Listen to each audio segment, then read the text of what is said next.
क्या संजय गुप्ता दोहराएंगे जीत का इतिहास या टूटेगा भाजपा का वनवास?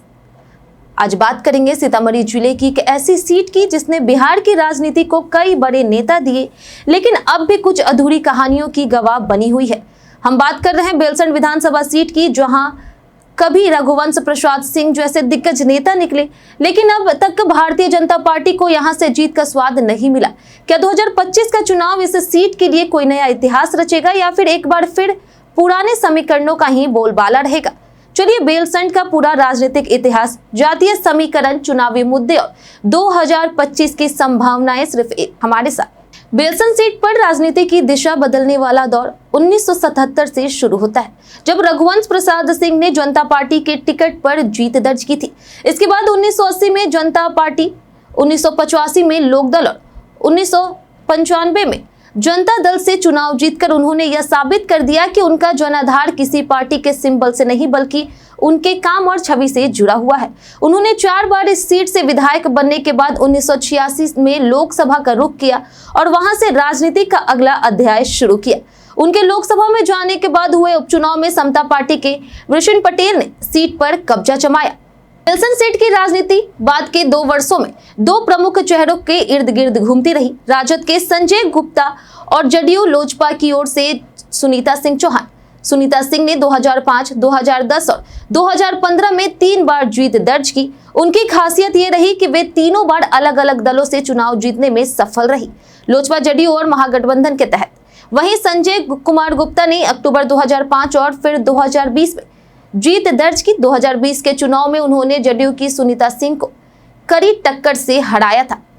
वहीं अब तक बेलसंड सीट पर कुल 16 बार विधानसभा चुनाव हो चुके हैं। इनमें कांग्रेस और प्रजा सोशलिस्ट पार्टी ने 3-3 बार जीत दर्ज की है, जबकि राजद और जदयू को 2-2 बार सफलता मिली।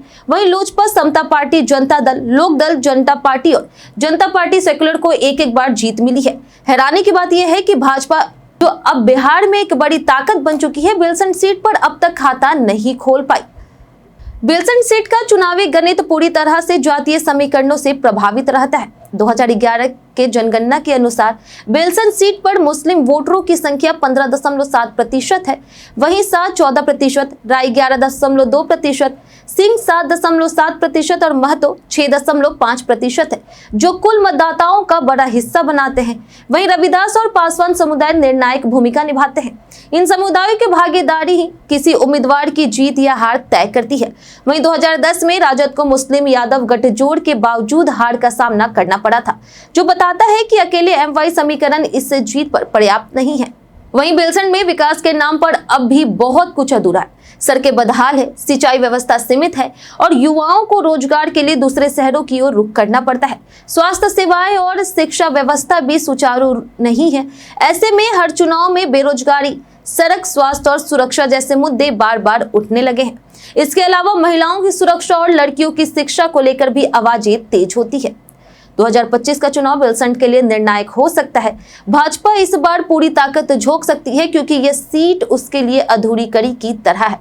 वहीं संजय गुप्ता अपनी सीट बचाने की चुनौती के साथ मैदान में होंगे। अगर सुनीता सिंह या कोई नया चेहरा एनडीए की ओर से उतरता है तो मुकाबला त्रिकोणीय हो सकता है। वहीं जातीय समीकरण, स्थानीय मुद्दे और उम्मीदवार की छवि, तीनों ही इस बार से निर्णायक होंगे। वैसे तो बिहार में एनडीए की सरकार है, केंद्र में भी भाजपा सत्ता में है, लेकिन बेलसंड एक ऐसी सीट है जहां भाजपा आज तक खाता तक नहीं खोल पाई।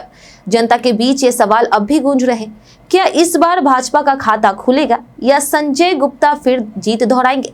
क्या जाति से ऊपर उठकर विकास की राजनीति होगी? और सबसे बड़ा सवाल, बेलसंड किसका होगा? इन सारे सवालों के जवाब कुछ ही महीनों में जनता के बीच आ जाएंगे।